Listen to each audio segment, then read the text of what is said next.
Hi, it's me, Nancy, today. Well, I've been peeling cedar bark. Those are my rolls, all finished up. This is the other half of the bark that wasn't any good. The outer half. And you've seen how I do it. But I have a new way. Like you loosen it up from the log. You'll see how the sap is coming out. The best time to do this is when the sap is running, which is also black fly season.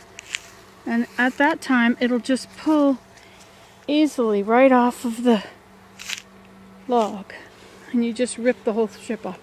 Then I take my knife and I insert it between these. So usually I was pulling the bark and leaving some brown.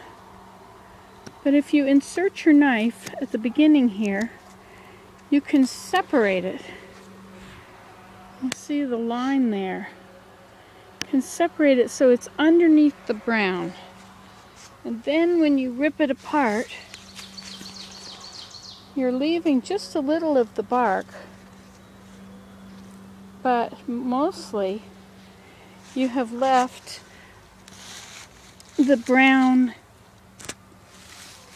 outer bark. Let me show you how to do this. See, this is what's generally left on your bark. It's part of the underside. You generally end up with a bit of this. But if you're careful, and if you cut it properly, you can do it so that you're separating all of that brown and leaving it on the bark and not on your new piece.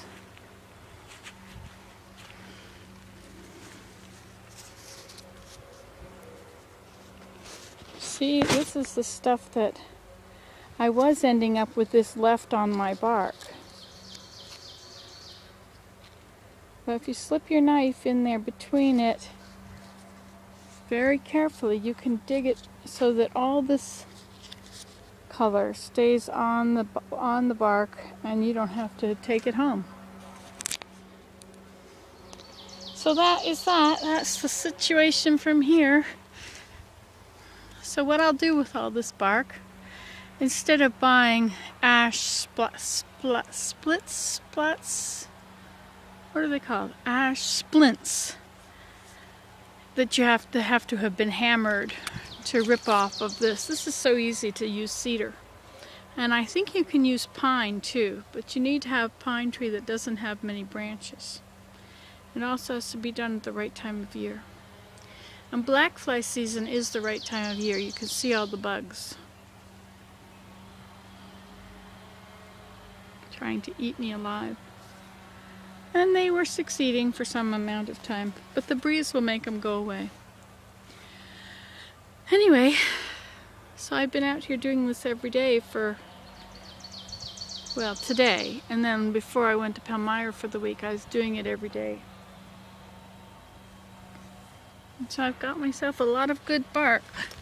I'll show you the bark again, show you the good stuff after it's been separated from the outer rough stuff.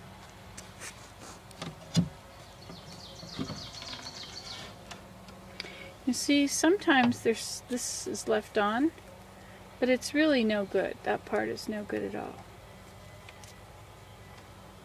See, when you pull it properly, you end up with it almost all of it off.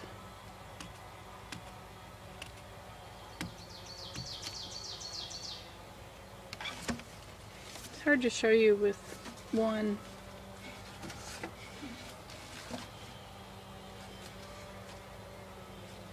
hand. So that's, some of it has been left on, but for the most part it's clean of it.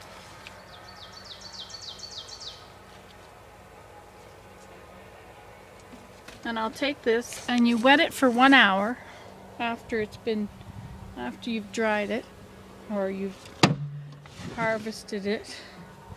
You wet it for 1 hour and then you can work with it. You can peel it into 2 layers if it's thick enough. Anyway, it's nice working out here in the woods.